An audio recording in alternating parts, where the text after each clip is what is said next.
Hey guys and Geigers, it's Patrick here, reaching out to you from Kumamoto, Japan. And today we're talking about mermaids in manga.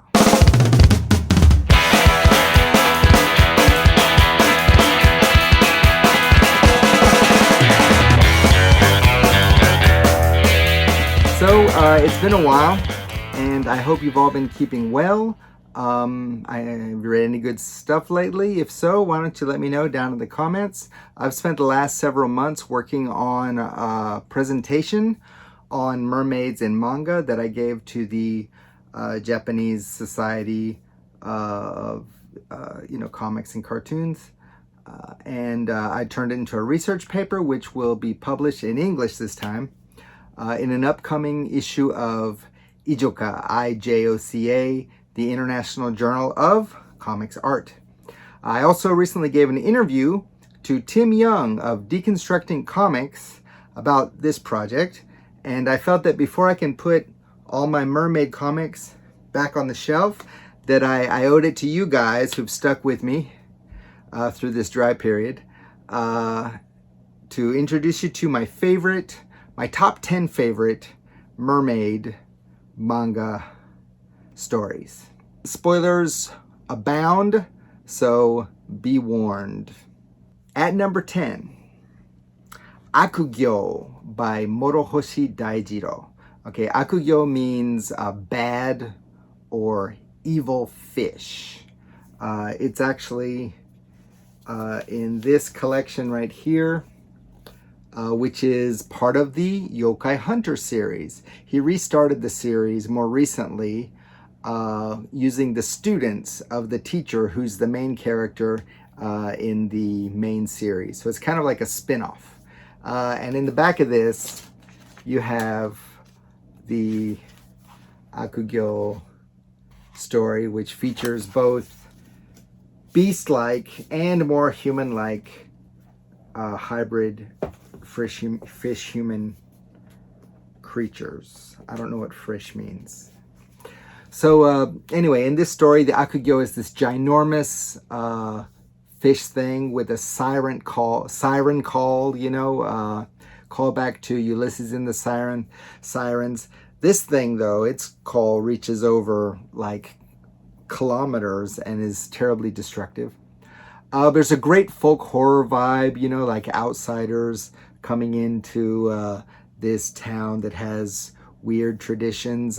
One of the outsiders, though, is somewhat psychic. So I think she's a main character in this spin-off series. You've got diver women and these old traditions and stuff. And you've got mermaids.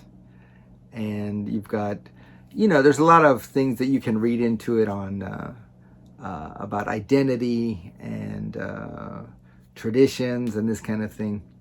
So there's a bit of Innsmouth in there, as the villagers are possibly offspring of the Akugyo and humans.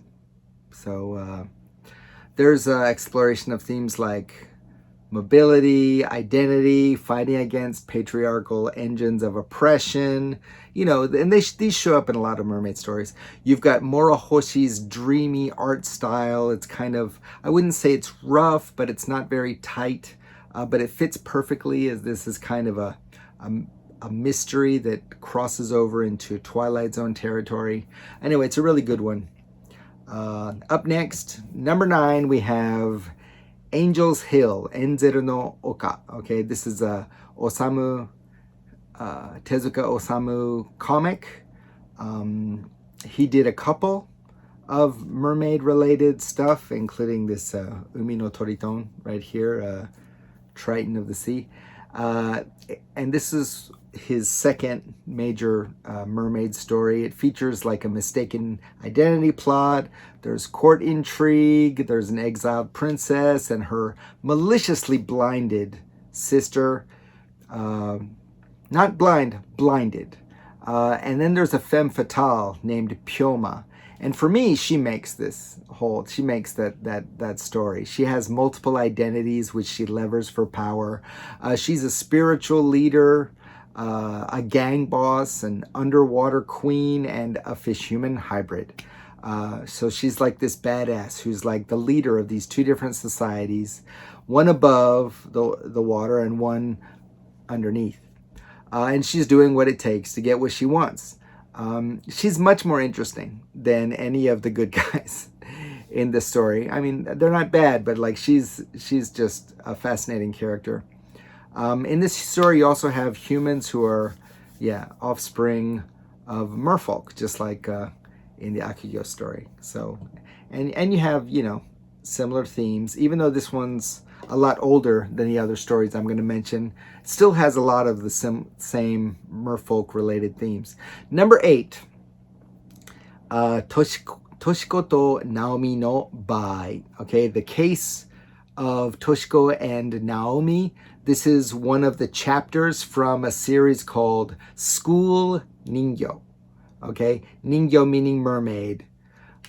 School Ningyo is by Yoshitomi Akihito. He used to do a series called Eat Man that I read for a very short while back in the 90s. Toshiko Naomi is one of the like unconnected stories that make up the School Ningyo series. A lot of these have like last page twists. And this is one of the best twists on there. This series has a lot of interesting themes, intertextuality, you know, how works connect to other works, folklore, urban legends, girls' inhumanity to each other. If you say a certain spell at your school pool at midnight, mermaids will appear. Now, these aren't your typical fish looking mermaids. They look like tweens in old style school swimsuits, pretty sexualized. Each has a single letter on their suit right here. And if you catch and eat one, you don't have to eat the whole thing. You just have to eat some of her flesh that has the same letter as a boy that you like, the same letter as his family name. Then you can make him basically your love slave. Sometimes it's like you think are you getting true love? But later on in the series, it becomes clear that it's not true love. It's forced. So, but there are instances where it does seem more like a true love situation, and this is one of those. In this series, the monsters aren't nearly as scary as the humans. I mean, the fact that each chapter is listed as the case of just shows how it's really like throwing a bunch of different combinations of desperately love-starved hormonal teen girls together in a fishbowl to see if they try to kill each other. I mean, they have to be desperately love-starved to want to actually eat a human-looking creature's flesh in order to get a boyfriend, right? Spoiler alert, they often kill each other. Or try, or they get close. So it's like the ones where they're not trying to kill each other, like, or they're trying to kill each other, but it doesn't end up that way. Those are the ones that really end up interesting, and this is one of those. Extra note: it was reading that series, the School Ningyo. I say this, I don't have it here; it's digital. That I learned the whole eating the mermaid flesh thing. I thought this was a Takahashi Rumiko creation. It's actually based on a YAOBIKUNI legend, an old legend in Japan about an 800-year-old girl who ate mermaid flesh. She lived for 800 years, became a nun.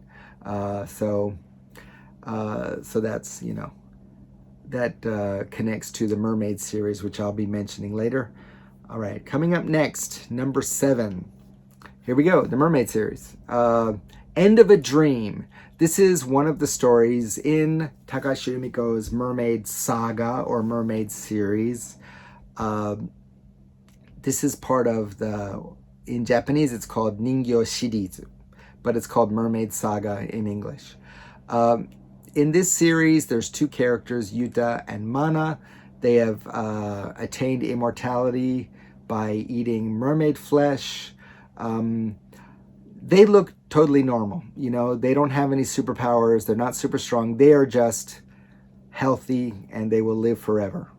Others aren't so lucky. The majority of mermaid flesh consumers get turned into these giant, monstrous, asexual fish beasts called the unbecome. It's translated different ways in different media. I prefer Narisokonai as the unbecome, because it's the mermaids themselves that see, like Mana and Yuta, they see them as perfectly formed mermaid flesh eaters, and the others are not what they're looking for.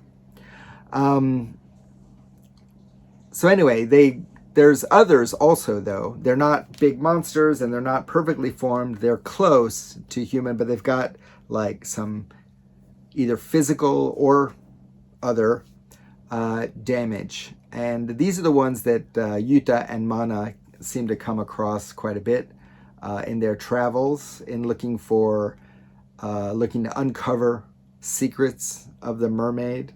They're trying to actually reverse the immortality. They don't just want to die. They want to live, like a natural life together.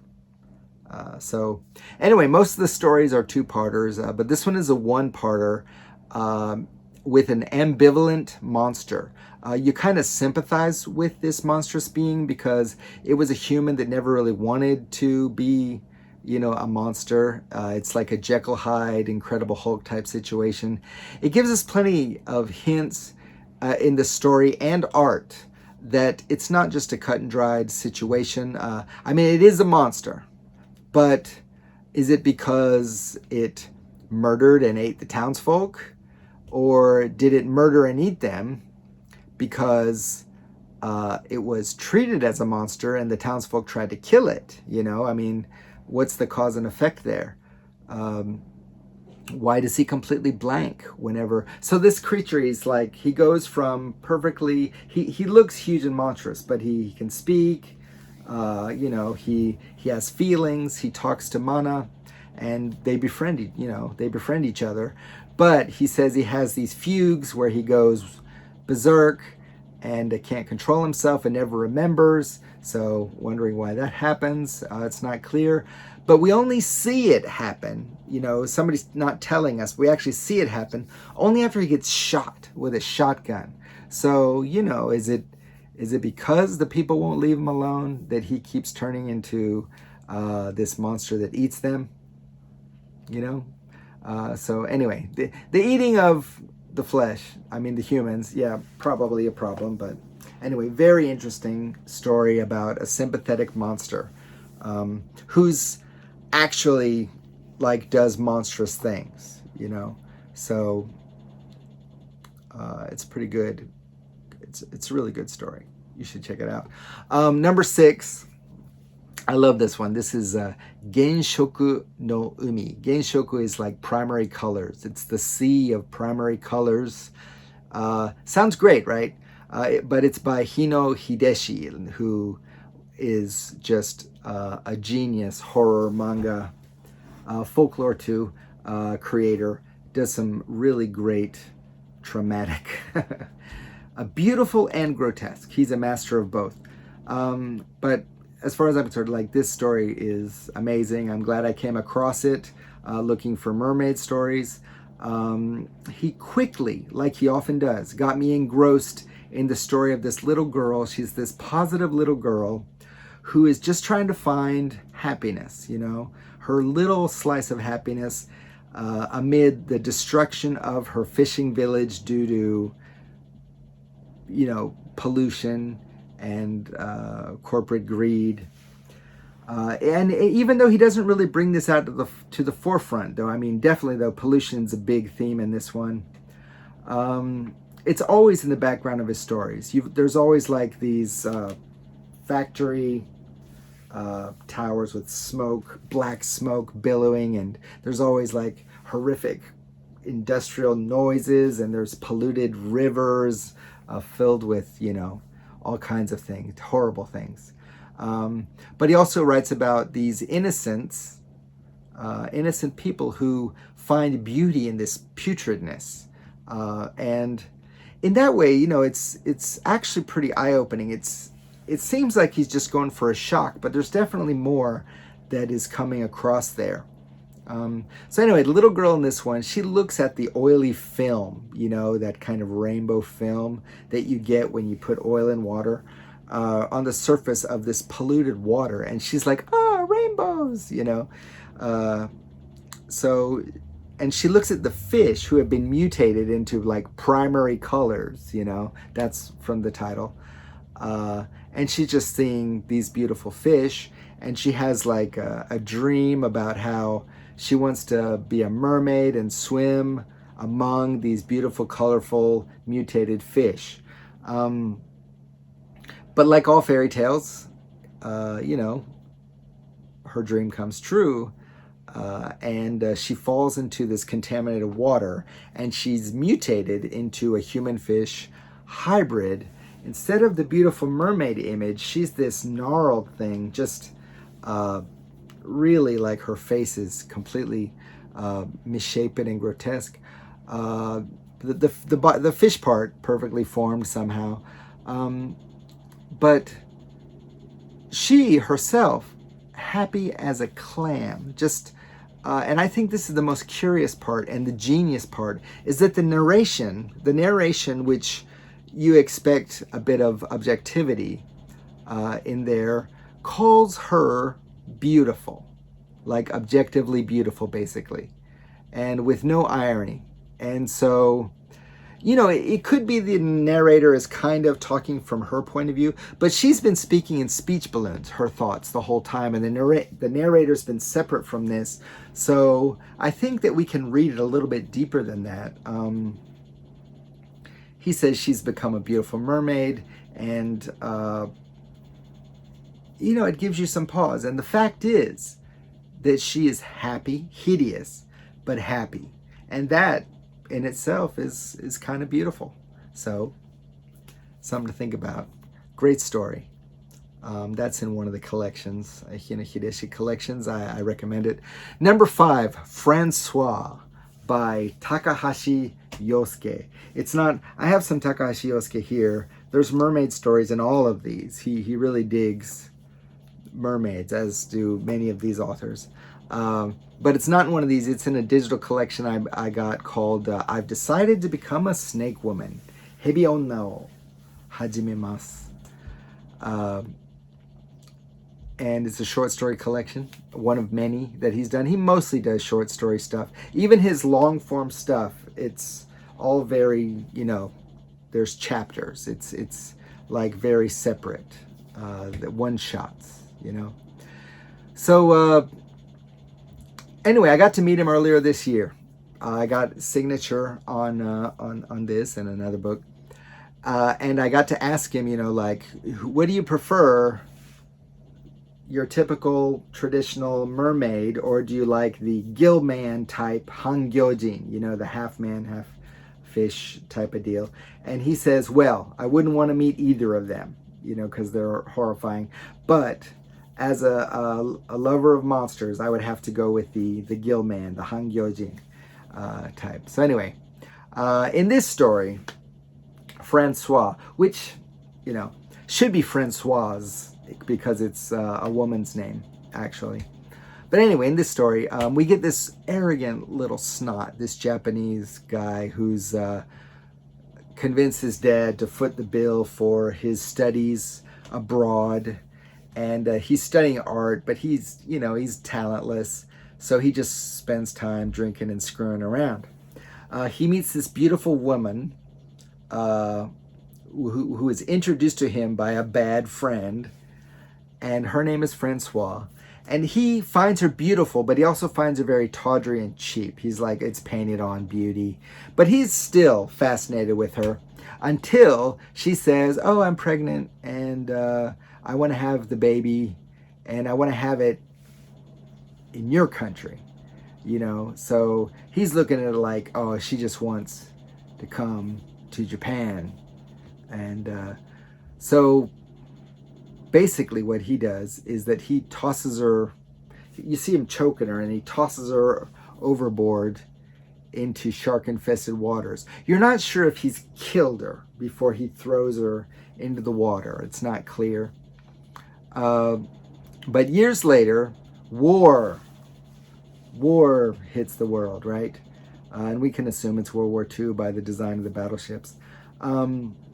He's a naval officer.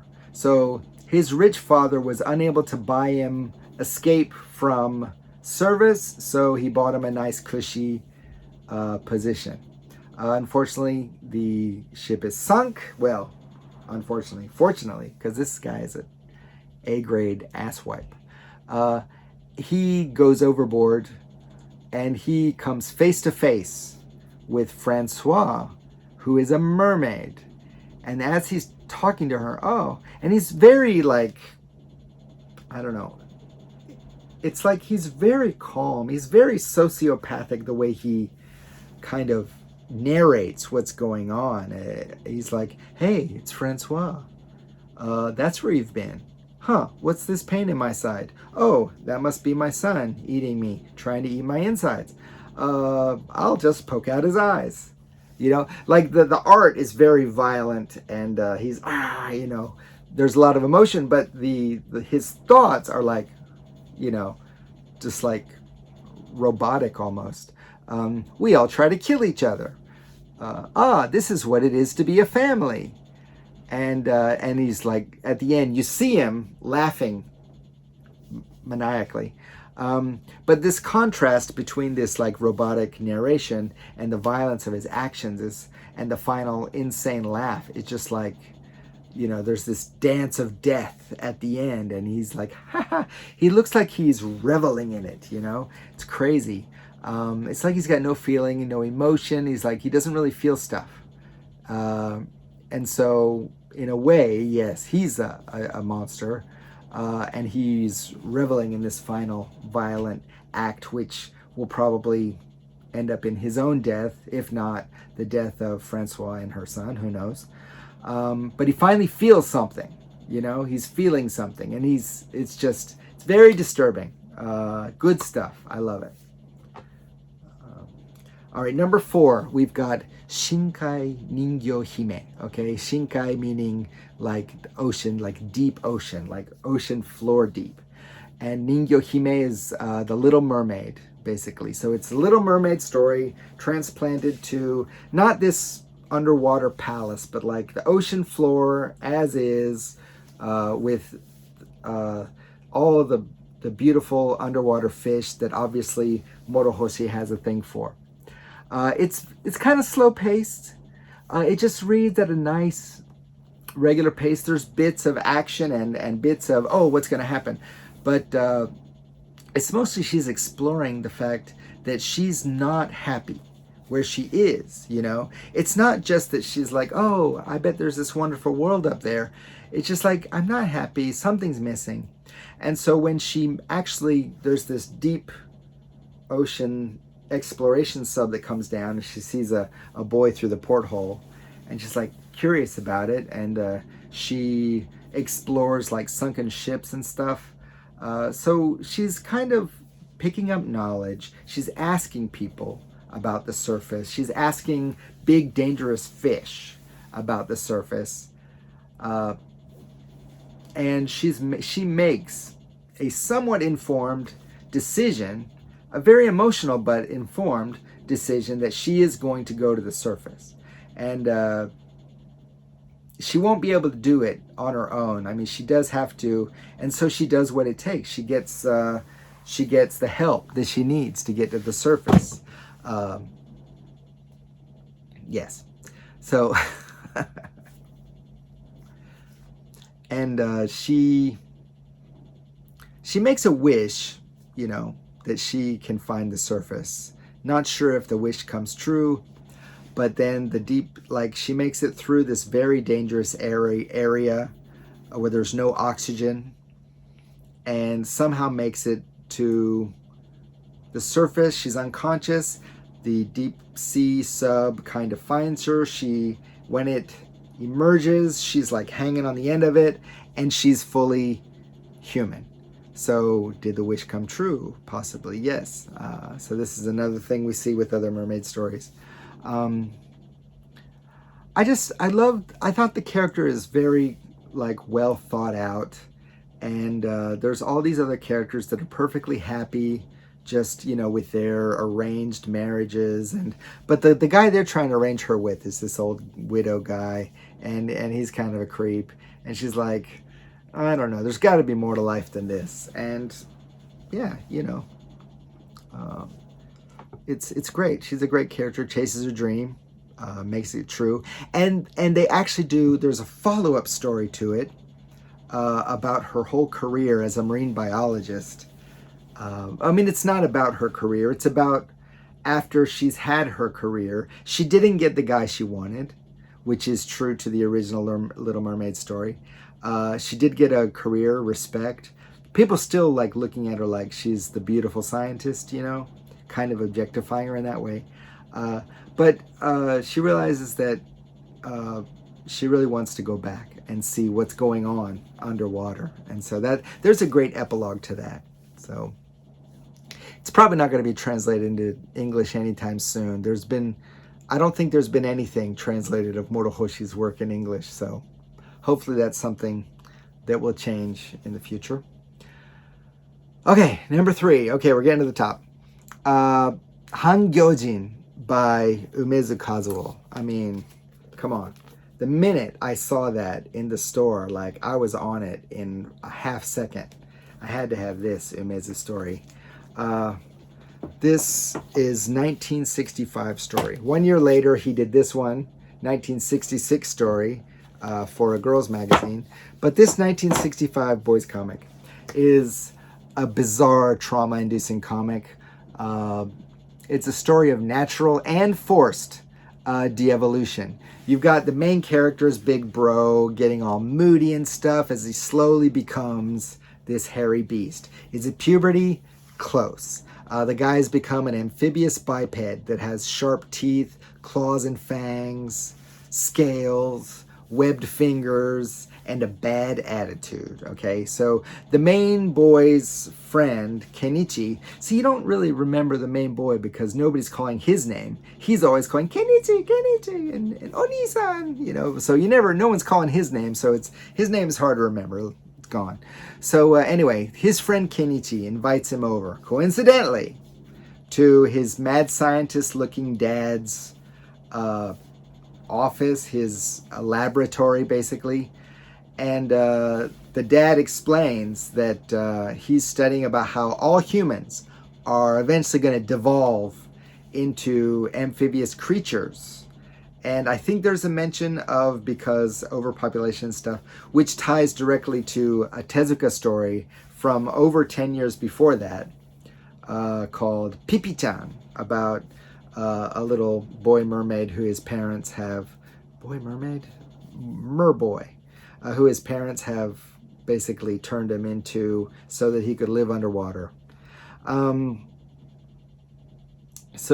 Anyway, Fish Bro finds this research and is like, oh, interesting. And he realizes that he can force this de-evolution to happen.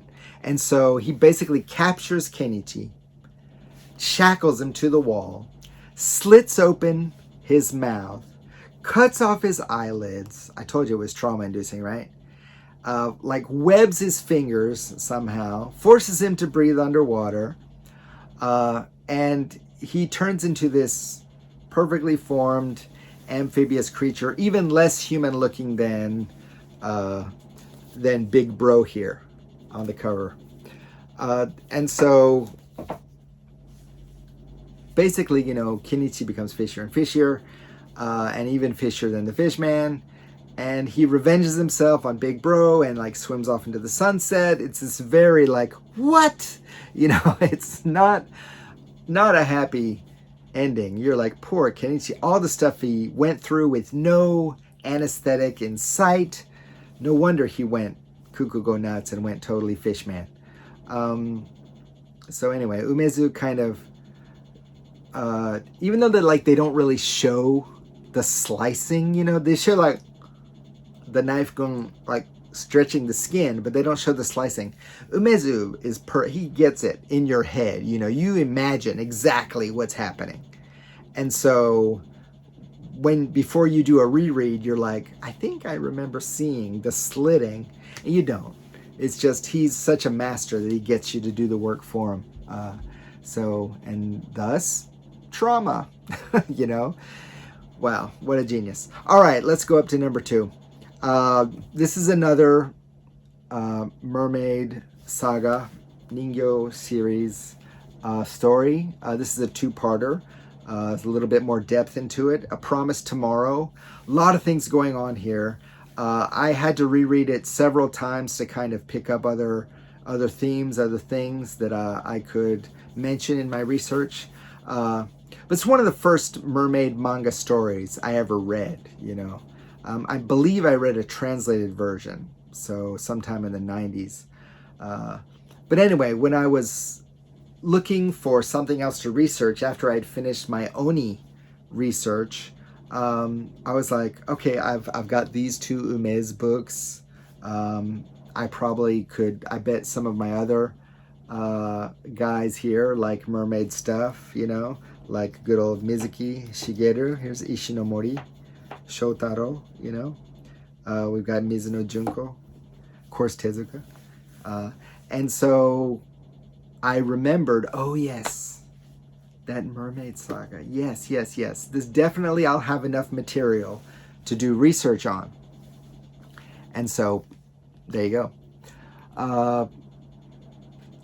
Anyway, A Promise Tomorrow is a two-part story from the Mermaid series set in the present.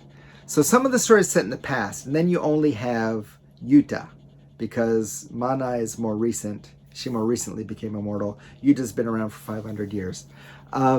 They visit the grave of an old flame of Yuta's, and we find that she's not actually dead, but alive and young. So obviously she's somehow partaken in mermaid flesh. But something is a bit off. She's got this glassy look in her eyes, and very cold, like coolly saves Mana by killing her assailant with a big old rock, you know? And just like, are you okay? You know, like just doesn't faze her, you know? And so Takahashi presents her as this kind of insane mad woman in the attic type of trope. But we find out through rereads, though, it takes rereads to realize that no, she's only attacking people who are attacking her or other people, you know? She's not like just willy-nilly killing left and right. They present her at one point as like a hysterically mad woman, but, you know, the trauma is earned, you know? So she's not being a hysterical woman. She's being a traumatized individual for a good reason. And so, but at first read, you're just like, okay, trope. And so it just kind of swims by you. See what I did there? But the fact is like when I reread it a couple times, you know, which I did because I was researching and I was looking for certain themes, I realized, oh my gosh, Takahashi really, you know, really tricked me into thinking that this character is crazy go nuts. So anyway, I don't want to give any more away about this because it is available in English and you should read it. But there's a lot of great stuff about, you know, fighting against like patriarchal society, especially like, what's the word I'm looking for? Not endangered.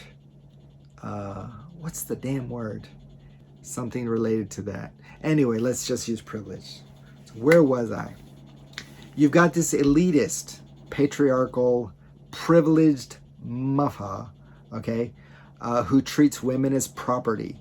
And he's obviously, I just thought he was a rich guy, but the way that he has these thugs that do all his dirty work for him, he's probably also got, you know, messed with organized crime.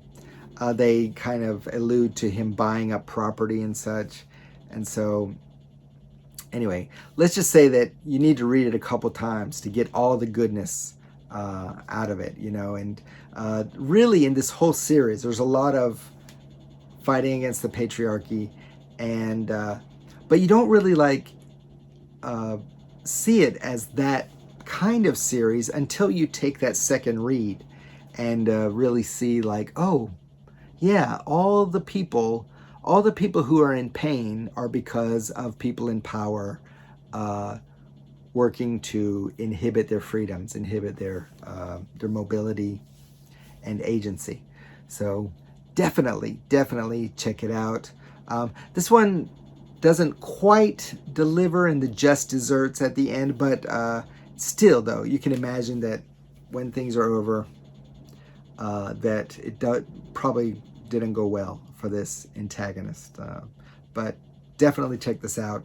All right, finally, here we are. Number 1, Ningyo by Hino Hideshi. And oh man, this has got to be my favorite Hino story. Well, it's not my favorite Hino story, but it's definitely like my favorite mermaid story. They're all good, the ones I'm mentioning, but like this one is especially interesting. It's Ningyo, which means mermaid. It's got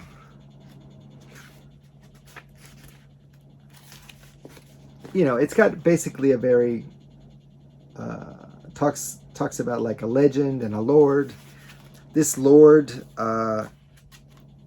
knows that mermaids are supposedly the most beautiful creatures, and he's so proud of his beautiful koi pond. It's more like a koi moat, okay? So he has one of his retainers track down this legend up in Hokkaido, like up in the north, right? And to capture a mermaid for his koi pond, basically. The faithful retainer heads up there, all right? And he meets an old lady who knows about the legend, and she tells him, basically, they only show up every 7 years on a certain day, so you're going to have to wait. They're not going to show up for 3 more years. And so he hangs out there, surviving, living, eating off the land, whatever. They don't set him up in any cushy place or anything. He's out in the wilderness, waiting for this thing to happen. And finally the day comes, and 3 beautiful mermaids emerge from the water, like Venus, really. And then we switch to him carting this huge tub, which is covered. And he's carting it all the way back to Edo, old Edo, Tokyo, right? And he finally makes it. The Lord is so pleased to see him. He's like, I knew you wouldn't fail me. They open the tub, and inside, nothing. Nothing in there. And the Lord is peeved. He's like, arrest this man. He embarrassed me. I don't believe it. I don't know what happened to you, man. And the guy's like, no. And he like draws his sword. He's like, look, I waited for 3 years. I caught the mermaid. I brought it back. I don't know what's happening. But just to prove that I'm not lying, he commits seppuku, to save his honor. His blood and guts spew forth, along with, you guessed it, a big old mermaid. It just jumps right out of his guts into the koi moat pond. And when I read that, I was like, what? Oh my God. Hino is an insane master. He's a genius. I don't know what's happening here.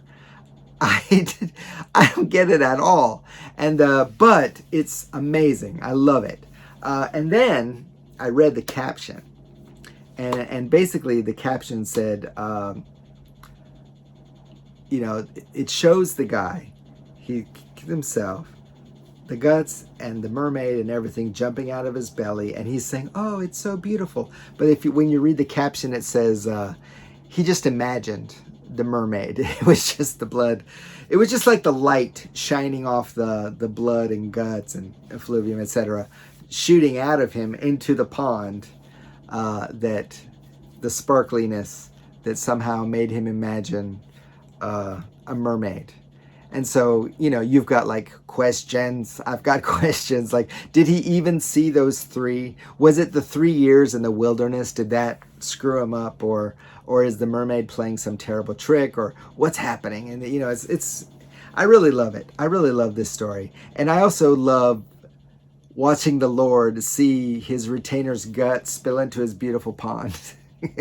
I don't know why that image is so wonderful to me. Maybe I'm the one who's been in the wilderness too long. Either way, guys, thank you for sticking with me through, you know, several months of no content, but here I am, I'm back. Please subscribe because more manga madness is coming here on Gyojin Guy. There are tons of other mermaid manga that I'm not mentioning that in this story. So, you know, keep your eye out. I mean, tons, and most of it's horror. But now that I've finished mermaids, I finished Oni, I'm ready to tackle my true love, werewolves. So anyway, stay weird, my friends, and I'll see you in the funny pages.